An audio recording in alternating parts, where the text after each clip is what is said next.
ফোনটা ধরো তাড়াতাড়ি, ইমার্জেন্সি।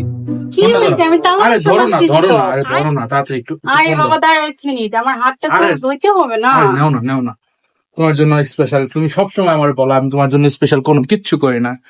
তুমি চোখ বন্ধ করো, চোখ খুলবা না। আরে কি আরে বন্ধ করো না চোখটা। আচ্ছা ঠিক আছে, ওকে ওকে, হাত দাও, হাতটা দাও। দেখাবো? না অবশ্যই না।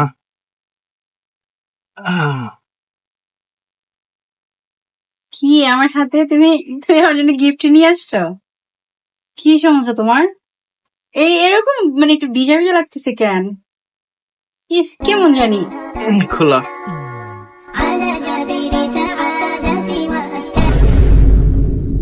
Seriously? তুমি এটা কি